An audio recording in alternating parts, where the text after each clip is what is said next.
মধ্যরাত, ঘড়ির কাঁটা আপাতত এখন 12:30টার ঘরে। পুরো শহরটা ঘুমিয়ে আছে। মাঝে মাঝে দূর থেকে বেশি আসছে কুকুর ডাকার প্রতিধ্বনি, তার সাথে আবার বেশি আসছে উৎসর্গ, গানের সুর। হয়তো বাড়িতে থাকা গার্ডদের মাঝে কোনো গার্ড গান শুনছে, তাও আবার বিরহের গান। তাদের নেতা সাহেবের আজকে বাসর রাত, আর তারা শুনছে বিরহের গান। কোথায় রোমান্টিক গান ছাড়বে তা না করে বিরহের গান প্লে করছে। মনে হয় বড়সড় ধরনের ছ্যাঁকা খেয়েছে মানুষটা। আহারে বেচারা, মনে কত কষ্ট। জাহিন আর অয়ন্তী তাদের রুমে আসে।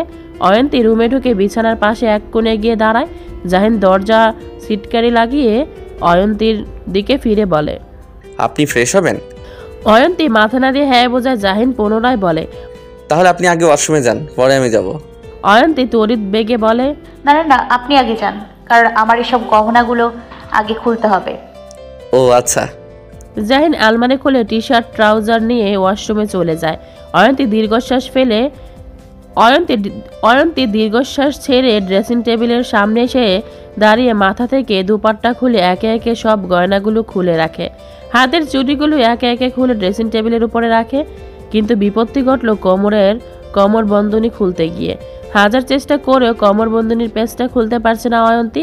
তার উপরে শাড়ির সুতো আটকে গেছে কোমর বন্ধনীর আংটায় মাঝে, যার জন্য খোলাটা আরো জটিল হয়ে গেছে অয়ন্তীর কাছে। জাহিন ওয়াশরুম থেকে বের হয়ে অয়ন্তীর কোমরবন্ধনীর সাথে যুদ্ধ করা দেখেও কিছু বলেনি, কিন্তু এখন মনে হচ্ছে অয়ন্তীকে সাহায্য করা দরকার, না হলে এই মেয়ে সারা রাতও খুলতে পারবে না এই কোমরবন্ধনী।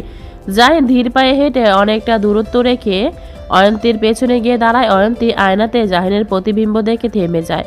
জাহিন গলা জেরে বলে, আমি সাহায্য করব। অয়ন্তী আস্তে করে বলে, আচ্ছা। জাহিন অয়ন্তীর কাছ থেকে অনুমতি পেয়ে এগিয়ে যায় অয়ন্তীর দিকে। অয়ন্তী নিজের চোখ জোড়া বন্ধ করে রেখেছে। জাহিন অয়ন্তীর কোমরে পরিহিত কোমর বন্ধনীতে হাত রাখলো। জাহিনের শীতল হাতের স্পর্শ অয়ন্তীর উন্মুক্ত কোমরে ছুঁতে অয়ন্তী নিজের ঠোঁট কামড়ে ধরে। সারা শরীরে এক অদ্ভুত এক শিহরণ বয়ে যাচ্ছে, যেটা অয়ন্তীর কাছে একেবারে নতুন অনুভূতি। জাহিন শত চেষ্টা করেও খুলতে পারল না। চোখে ফুটে উঠেছে বিরক্তির ছাপ। এত শক্ত কেন এই জিনিসটা? জাহিন হাল ছেড়ে দিল। হাত দিয়ে এটা কোনো মতে খোলা সম্ভব নয়, উল্টা হাতে ব্যথা পাবে। জাহিন সোজা হয়ে দাঁড়িয়ে আয়নার দিকে তাকাতেই থমকে যায় অয়ন্তীর লজ্জারাঙ্গা মুখখানা দেখে। জাহিন মন্ত্রমুগ্ধের ন্যায় তাকিয়ে রইল অয়ন্তীর দিকে ঘোর লাগা চোখে। নারীদের লজ্জা পেলে কি এতটাই অপূর্ব লাগে, নাকি অয়ন্তীর ক্ষেত্রে এটা? সেটা জাহিনের অজানা। হয়তো প্রত্যেক পুরুষের কাছে তার একান্ত নারীর সবকিছুই ভালো লাগে। জাহিনের সারা শব্দ না পেয়ে অয়ন্তী চোখ মেলে তাকায়। আয়নায় পড়ে থাকা জাহিনের প্রতিবিম্ব দেখে অয়ন্তী হক চকিয়ে উঠল। অয়ন্তী নজর সরিয়ে নিয়ে নিজ গলায় বলে, খুলতে পারেনি? জাহিনের ঘুর কাটলো। নিজের স্থান পরিবর্তন করে বলল, আসলে চৌকাঠটা খুব শক্ত, তাই খুলতে পারিনি। অয়ন্তী ক্ষীণ গলায় বলে, তাহলে কি করব এবার? জাহিন আচমকা অয়ন্তীর বাহু ধরে টেনে অয়ন্তীকে একটা চেয়ারের সামনে এনে দাঁড় করিয়ে বলে, এখানে দাঁড়ান, আমি 5 সেকেন্ডের মধ্যে খুলে দিচ্ছি। অয়ন্তী অবাক চোখে জাহিনের দিকে তাকায়। যেই লোক এতক্ষণ সময় নিয়ে খুলতে পারলো না, সেই লোক এখন বলছে 5 সেকেন্ডের মধ্যে খুলে দিবে কি করে? জাহিন সোজা চেয়ারে গিয়ে বসে আর বলে, কোমর বন্ধনীর প্যাচটা শাড়ির উপরে আনুন। অয়ন্তী নির্বিকার ভঙ্গিতে জাহিনের দিকে তাকায়। জাহিন কি বলছে কিছু বুঝতে পারছে না, আর কি করতেই বা চাইছে। জাহিন অয়ন্তীর চেহারা দেখে বলে, থাক, আপনাকে কিছু করতে হবে না। কথাটা বলে জাহিন আবারও হাত দিল বন্ধনীটার উপরে। অয়ন্তী নিজের ভাবনায় ডুবে আছে, এটা ভেবে যে হয়তো জাহিন কোমর ভাকিয়ে এতক্ষণ বন্ধনীটা খোলার চেষ্টা করাতে মনে হয় জাহিনের কোমর ধরে গেছে, তাই হয়তো চেয়ারে বসে এখন খোলার চেষ্টা করবে। কিন্তু হঠাৎ অয়ন্তী অনুভব করতে পারলো জাহিনের নরম ভেজা ঠোঁটের স্পর্শ তার উন্মুক্ত কোমরে। অয়ন্তীর সর্বাঙ্গ কেঁপে ওঠে। চোখের পাতা বন্ধ করে দুহাত দিয়ে খামছে ধরে শাড়ির অংশ। জাহিন দাঁত দিয়ে চৌকাঠটা খুলে কোমর থেকে বন্ধনীটা খুলে নিয়ে বলে, হয়ে গেছে। অয়ন্তী হাফ ছেড়ে বাঁচে আর এদিক সেদিক না তাকিয়ে কোনো মতে একটা শাড়ি নিয়ে ওয়াশরুমে চলে যায়। জাহিন হতভম্ব হয়ে চেয়ারে বসে থেকে অয়ন্তীর কার্যক্রমগুলো দেখলো। হঠাৎ করে মেয়েটার হলো কি? এতক্ষণ তো ঠিকই ছিল, কিন্তু পরক্ষণে বুঝতে পারলো অয়ন্তীর এমন অদ্ভুত আচরণের মূল কারণ। না চাইতে জাহিনের ঠোঁটের কোণা প্রশস্ত হয়ে উঠল। অয়ন্তী ওয়াশরুমে ঢুকে বুকের মাঝে হাত চেপে ধরে দীর্ঘ একটা নিঃশ্বাস ছাড়ল। বুকটা এখনো দুকবুক করছে, নিঃশ্বাস নিতে কষ্ট হচ্ছে, হাত পা অবশ হয়ে আসছে তার। অয়ন্তী কাপা হাতে জাহিনের ঠোঁট ছুঁয়ে যাওয়া জায়গাতে হাত রাখে। এখনো মনে হচ্ছে কোমরে হালকা ভেজা ভেজা উষ্ণতা মিশে আছে। এখন জাহিনের নরম ঠোঁটের ছোঁয়া অনুভব করতে পারছে অয়ন্তী। প্রথমবারের মতো কোনো পুরুষের ঠোঁটের ছোঁয়া পেয়েছে অয়ন্তী, তাই এতটা উত্তেজিত হয়ে পড়েছে। প্রায় 20 মিনিট সময় লাগে অয়ন্তী ওয়াশরুম থেকে বের হলো। ওয়াশরুম থেকে বের হতেই জাহিনের দিকে নজর পড়লো অয়ন্তীর। আগের জায়গাতে জাহিন বসে আছে, তবে কোলের উপরে ল্যাপটপ নিয়ে। জাহিন অয়ন্তীর উপস্থিতি টের পেয়ে ল্যাপটপের উপরে নজর রেখে বলে, শুয়ে পড়ুন অয়ন্তী, অনেক ধকল গেছে আপনার উপর দিয়ে আজকে। অয়ন্তী নিচু গলায় বলে, আপনি ঘুমাবেন না? আপনার ওপর দিয়েও তো অনেক ধকল গেছে। একটু পরে ঘুমাবো, আপনি ঘুমিয়ে পড়ুন। অয়ন্তীর বড্ড অস্থিরতা কাজ করছে মনের ভেতরে। এ ফুল দিয়ে সাজানো খাটে তার ঘুম হবে না, এটা সে শিওর। আর তার উপরে জাহিন এই ঘরে। অয়ন্তী চুপচাপ গিয়ে বিছানাতে বসে, কিন্তু না শুয়ে বিছানায় বসে থেকে পা দুটো দুলাতে থাকে। দৃষ্টি তার এলোমেলো, বারবার জাহিনের দিকে আর চোখে তাকাচ্ছে। জাহিনও আর চোখে অয়ন্তীর দিকে তাকালো। সম্পূর্ণ মেকআপবিহীন মুখ, কোমর পর্যন্ত চুলগুলো ছেড়ে দিয়েছে। অয়ন্তীর এমন রূপ দেখে জাহিনের বুকটা ধুক করে উঠে। মেয়েদের তো এভাবে সুন্দর লাগে, তাহলে কেন এইসব হাবিজাবি মুখে লাগাতে যায়? আগের তুলনায় জাহিনের কাছে মনে হচ্ছে অয়ন্তীকে এখন বেশি সুন্দর আর স্নিগ্ধ লাগছে। জাহিন অয়ন্তীর অস্থিরতা কারণ বুঝতে পেরে গলা খাকারি দিয়ে বলে, ভয় পাওয়ার মতো কিছু হবে না, আপনি নিশ্চিন্তে ঘুমান। অয়ন্তী জাহিনের কথা শুনে হকচকিয়ে উঠল আর বলল, মানে? জাহিন এবার সরাসরি অয়ন্তীর দিকে দৃষ্টিপাত করে বলে, দেখুন অয়ন্তী, আপনি যথেষ্ট ম্যাচিওর একজন মেয়ে, এতটুকু বুঝতে পেরেছি আমি এই 2 দিনে। তাই আমি আপনাকে সরাসরি কথাটা বলছি, আমাদের ভবিষ্যতের কথা চিন্তা করে।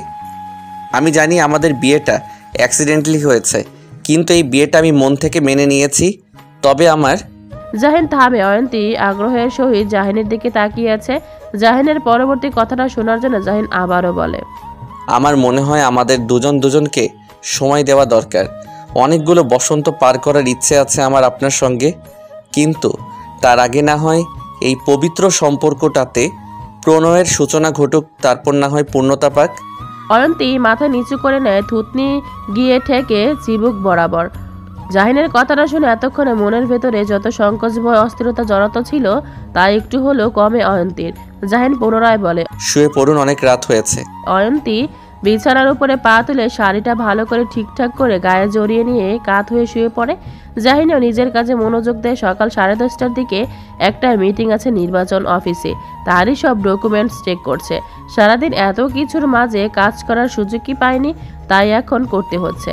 রাতের আধার কেটে ধরনের বুকে আলো ফুটেছে। অয়ন্তী চোখ ছোট ছোট করে তাকিয়ে কিছুক্ষণ শুয়ে থাকে, কিন্তু কিছু একটা মনে পড়তে শোয়া থেকে এক প্রকার লাফিয়ে উঠে বসে পুরো ঘরটা নজর বুলিয়ে নেয়, কিন্তু জাহিনের কোনো অস্তিত্ব খুঁজে পায় না।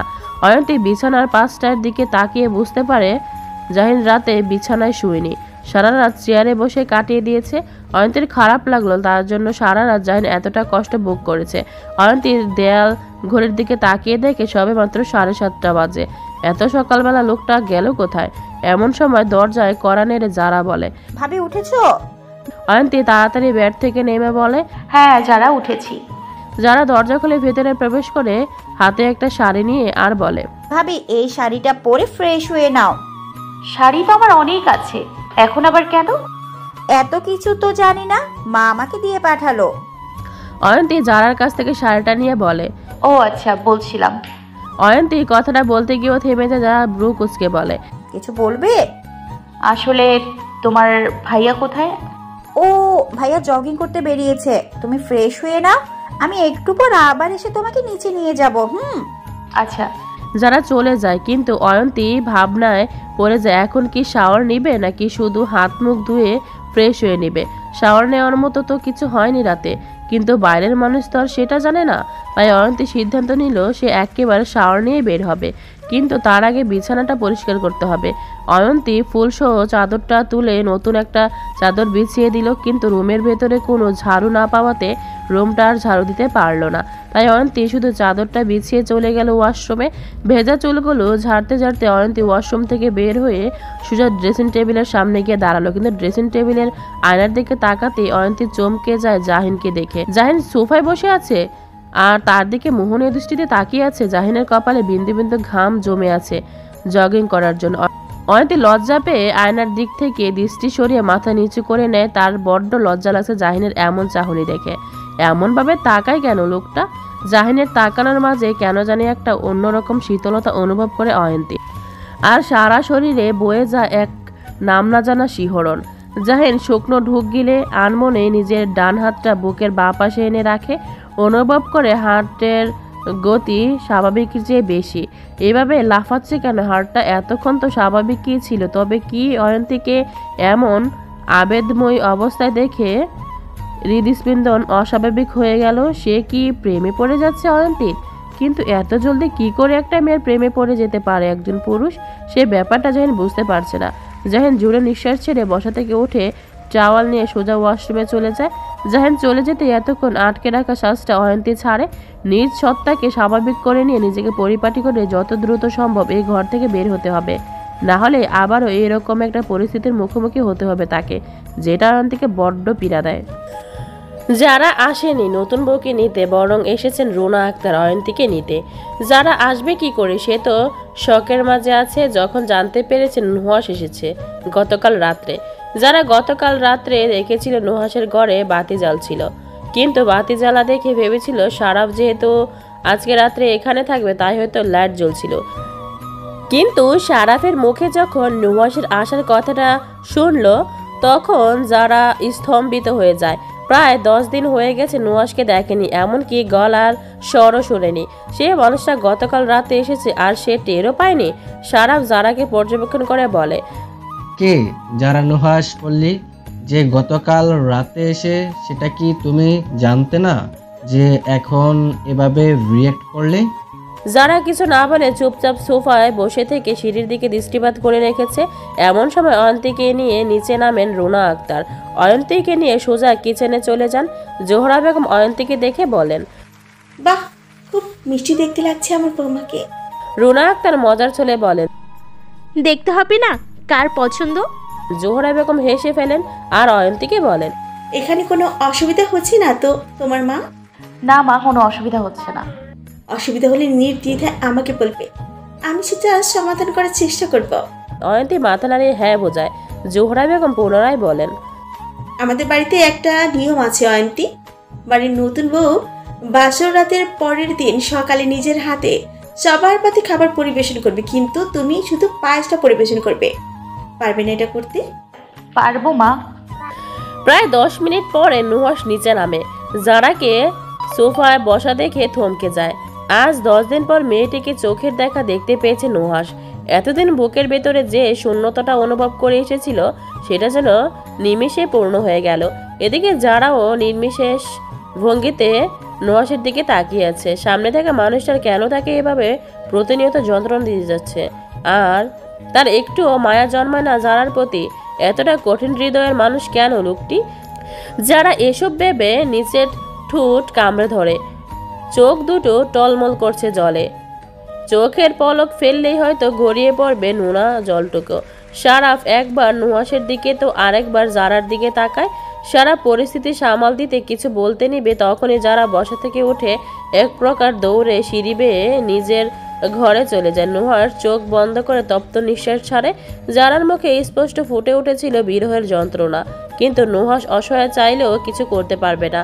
এই বিরহের যন্ত্রণা সে শুধু চোখের দেখা দেখে যেতে পারবে, কমাতে পারবে না। সারাফ নুহাসের কাছে এসে নুহাসের কাঁধে হাত রেখে সরল গলায় বলে, আর কতদিন নিজেকে ধরে রাখবি নুহাস? যারাকে এভাবে কষ্ট না দিয়ে কি হয় না? ও তো তোকে সত্যি মন থেকে ভালোবাসে। নুহাস আস্তে করে বলে, জানি। তাহলে কেন এভাবে কষ্ট দিচ্ছিস মেয়েটাকে? নিজের করে নে ওকে নুহাস। ভবিষ্যতে কি হবে এটা নিয়ে পরে থাকলে বর্তমানটা ধ্বংস হয়ে যাবে। কি ধ্বংস হয়ে যাবে? জাহিনের গম্ভীর গলার স্বর শুনে সারাফ আর নুহাস চমকে ওঠে। একে অন্যের দিকে চোখ বড় বড় করে তাকায়। এটা ভেবে জাহিন কিছু শুনে ফেলেনি তো? দুজনকে চুপ থাকতে দেখে জাহিন আবার বলে, কি ধ্বংস হয়ে যাওয়ার কথা বলছিলি তোরা? সারাফ মেকি হেসে বলে, আর বলো না ভাইয়া, আসলে ওকে বোঝাচ্ছিলাম যে শুধু রাজনীতি নিয়ে পরে থেকে জীবনটা ধ্বংস করে দিস না। একটু এন্টারটেনমেন্ট লাগা জীবনে। জাহিন সন্দেহের নজরে তাকিয়ে বলে। তাই বুঝি? হুম। জাহিন আর ভেতরে না গিয়ে বলে। আচ্ছা যাই হোক, নুহাস ব্রেকফাস্ট করে নিয়ে তাড়াতাড়ি বের হতে হবে আমাদের। এমন সময় জোহরা বেগম বলে। কোথায় যাওয়ার কথা বলছিস তুই জাহিন? জাহিন সোফায় বসতে বসতে বলে। নির্বাচন অফিসে একটা মিটিং আছে মা। আজকে কোনো মিটিং ফিটিংয়ে যেতে হবে না, আজকে বৌমাকে নিয়ে ওদের বাড়িতে যাবে। সমস্যা নেই, ওনাকে ওনার বাড়িতে দিয়ে আসবো আমি। জোহরা বেগম কপট রাগ দেখিয়ে বলে। দিয়ে আসবি মানে? তুই থাকবি না ওখানে? শিওর বলতে পারছি না, কাজ আছে আমার। তোর কাজটা আজকের জন্য বন্ধ, পারলে সব রাজনীতি করাই বন্ধ করে দে। যে কাজের জন্য নিজের স্ত্রীকে সময় দিতে পারবি না, সেই কাজ না করাই উত্তম। আজকে ওই বাড়িতে গিয়ে রাতে থাকবি, এটাই শেষ কথা আমার। জাহিন কথা বাড়াতে চায় না মায়ের সাথে, তাই বলে। ঠিক আছে, সময় আসুক দেখা যাবে। এবার নাস্তা দাও, দেরি হয়ে যাচ্ছে আমাদের। দিচ্ছি। জোহরা বেগম কিচেনে চলে যান। আড়াল থেকে অয়ন্তীর জাহিনের বলা প্রত্যেকটা কথা শুনে মন খারাপ হয়ে যায়। জাহিন যদি ওখানে গিয়ে রাতে না থাকে তাহলে তো মানুষজন খুব খারাপ ভাববে। গ্রামের মানুষ তো তিলকে তাল বানাতে একটুও সময় নেবে না। কি করে অয়ন্তীর জাহিনকে রাজি করাবে ওখানে রাতটা থাকার জন্য?